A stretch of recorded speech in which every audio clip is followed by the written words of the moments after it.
I'm gonna take you along and cook several meals for my family of 4 this week. Pictures. Really, and invite you along as we create a cozy home for the fall.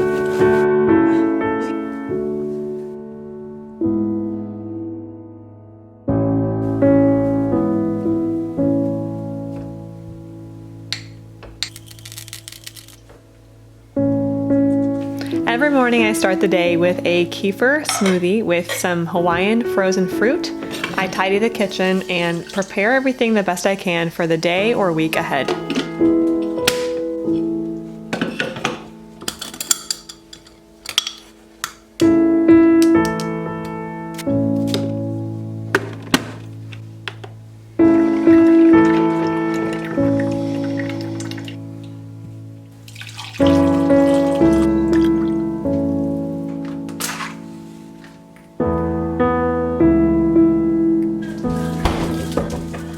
On this day, I plan on taking the kids to the pumpkin patch, so I'm gonna prepare something in the morning that can be quickly ready as soon as we get back. I want to create a cheesy cauliflower soup. So I'm gonna cut up a large cauliflower, drizzle some olive oil in my pot, and saute it. I'm going to add half of a large onion, 3 cloves garlic, and some butter. Then I'll add about 4 cups of bone broth and 2 teaspoons of salt, and I'm gonna let this simmer on low while we are out.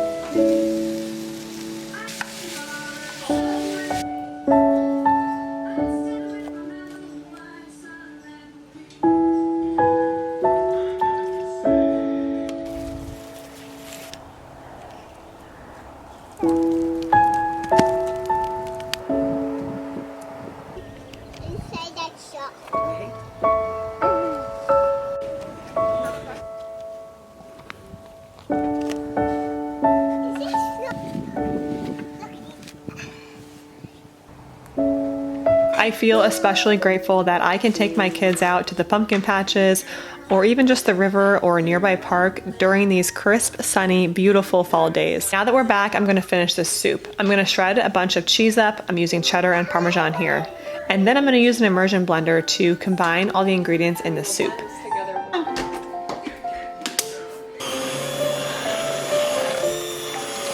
After it is mostly smooth, we like a few little cauliflower chunks in there. I'm gonna add 1.5 cup cheddar cheese, 1/2 cup Parmesan cheese, 1/4 cup cream, and a teaspoon each of basil and cinnamon. This was heartwarming and delicious after a nice, cool, crisp day at the pumpkin patch.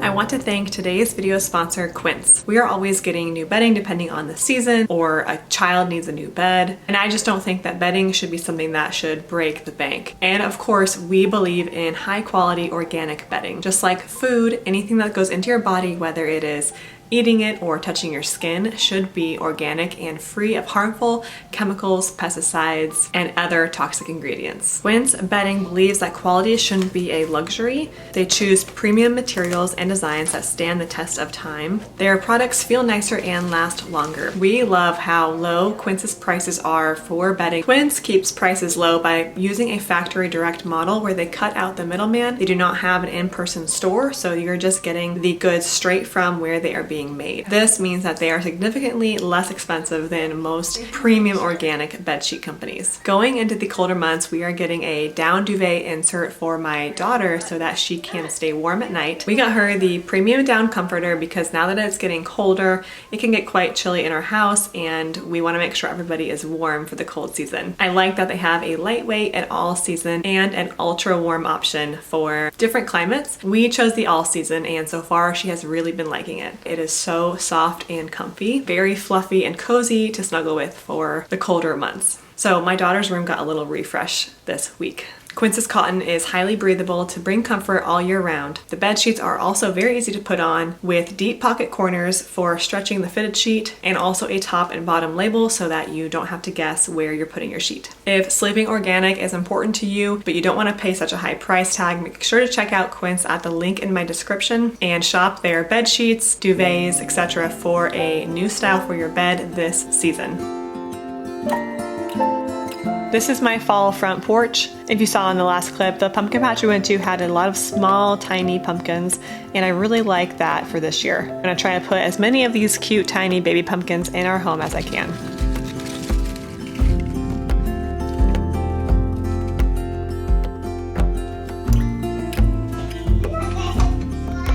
The next day, I'm now preparing a chicken dish.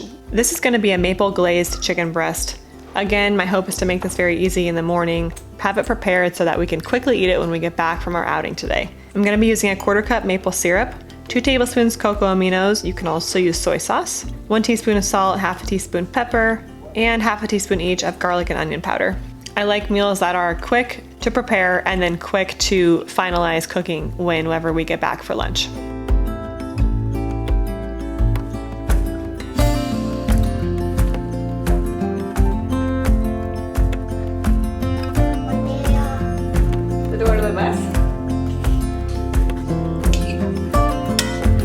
I'm gonna saute the chicken in a bunch of butter on the cast iron with the rest of the seasoning mixture. I'm also gonna sprinkle some einkorn flour over the top so that it creates a nice thick sauce.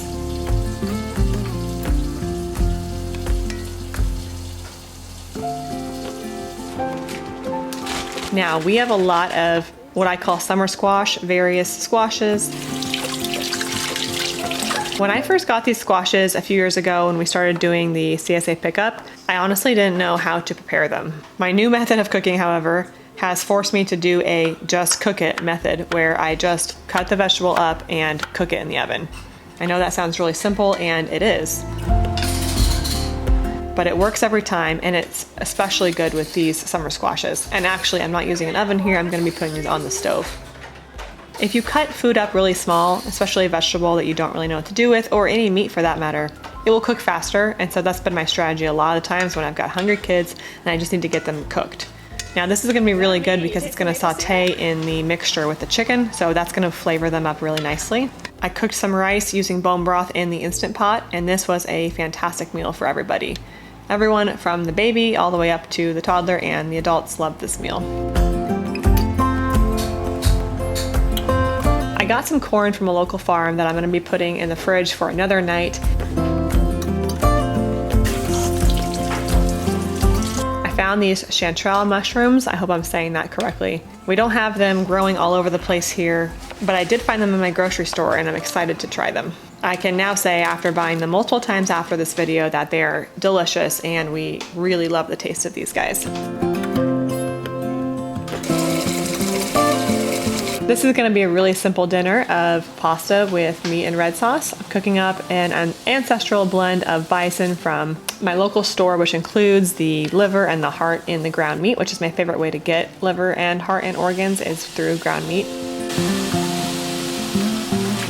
It adds a lot of extra health benefits for you without having to actually cook the whole organs, which I would like to incorporate more into my routine, but I just don't have that incorporated yet. So ground meat's the best way to do that for me.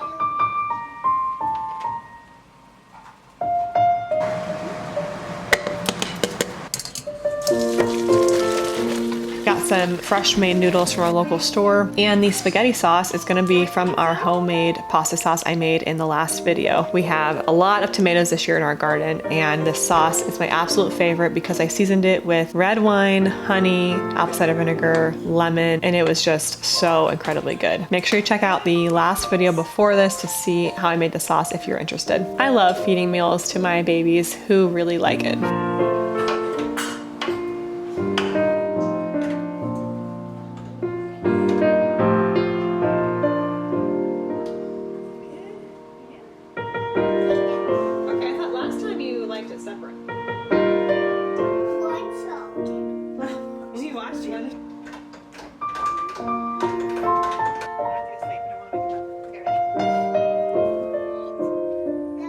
I was actually by myself for this week. My husband had to travel for work, which he doesn't do very often, but because I was the only adult in the house, during the times when the kids were napping or sleeping, I tried to just get some things done that I had the mental space to do, like cleaning up these countertops, and I moved some things around in the kitchen just to give myself a little more space and beauty. I want to create a beautiful, calm, peaceful cooking environment for myself and my family who's in the kitchen with me. Now we have so many apples that we need to prepare something with them that is bigger than just pie. We don't eat a lot of applesauce in this family. I like it, but I really just don't eat it a lot. So I decided to go for an apple butter instead, almost like a jam, so that I can use it on toast, which we do eat a lot. So all of these apples are gonna be sauteed on the stove. I even had a bag of already frozen apples that I was just holding on to because I didn't want them to go bad. That's enough, Mom. Enough dough. Enough bread? Yeah. It's still enough. It's definitely enough, huh? Every time we got fruit this summer, I put it on the stove and let it simmer until it got down to a thick consistency. So I figure why not do that with apples as well. This was another project that took me more time in the day than I normally would like to spend on something like this, but that's just the nature of food preservation. It takes a while and I'm learning that, and I think that's a really good skill to learn. It's good to start slow, pick up a lot of fruits and vegetables from your local farmers and see what it's like to preserve them when you have a bunch that come to you at one time. This is a no peel recipe. You just have to slice up the apples and put them on the stove. Once they are cooked to softness, you're gonna go ahead and combine them with an immersion blender. Then you're gonna add your seasoning. So I'm doing half a cup brown sugar and half a cup coconut sugar, 2 teaspoons salt, 1 teaspoon cinnamon, 1/4 teaspoon clove, 2 teaspoons vanilla extract, and juice from half a lemon. I do not have enough jars to preserve this properly, and that is what I ran into when I made tomato sauce as well. So note to self, get that for next year. So for now, I'm gonna use some Ziploc bags.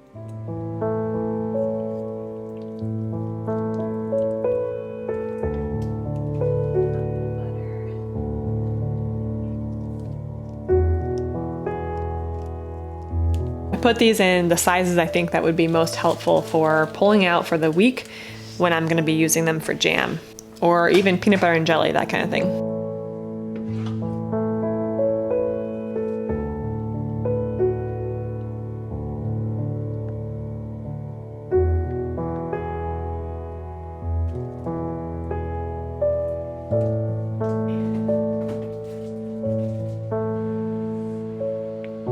This is our bedroom. Just put some pictures up, a fall floral arrangement next to my side of the bed, and more small pumpkins. These are the Quince linen bed sheets, by the way. I will leave a link to these below.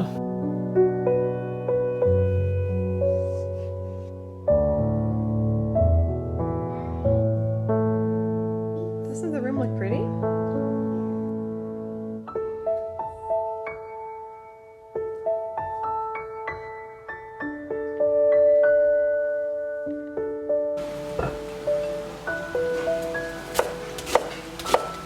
Now I'm on to dinner, and I'm preparing this for some more family members who are coming over. So part of the bag of frozen apples that I had, I'm gonna be putting in this big Dutch oven. I'm gonna be adding onion, garlic, bone broth, and my homemade spices for this. This is going to be a pork roast, by the way. Homemade spices for the pork roast are going to be paprika, onion, garlic powder, salt and pepper, and brown sugar. This recipe is on the blog, theduvallhomestead.com. Just look for pork roast. You can also Google Duvall Homestead pork roast. Yeah, it's a little bit hard.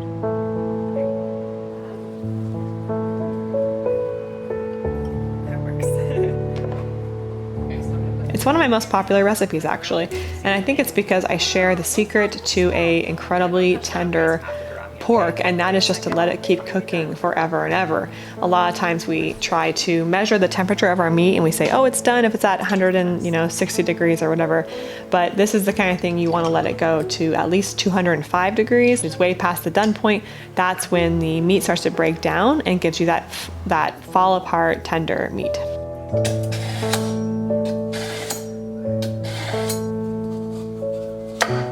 I've got an acorn squash here, which aren't these just the prettiest squash of all the fall squashes?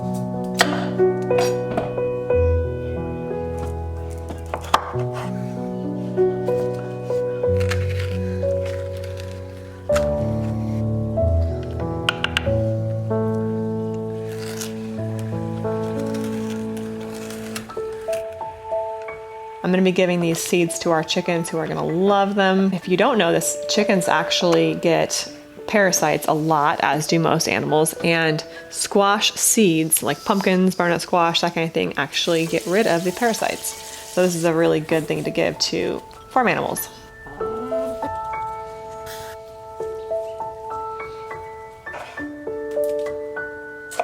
Since I still have a lot of tomatoes from our garden, I'm gonna be adding those. I just love to add whatever vegetables to a tray at a time. I also have some sage from our garden. I like to make pretty food, and this checked off that box for me.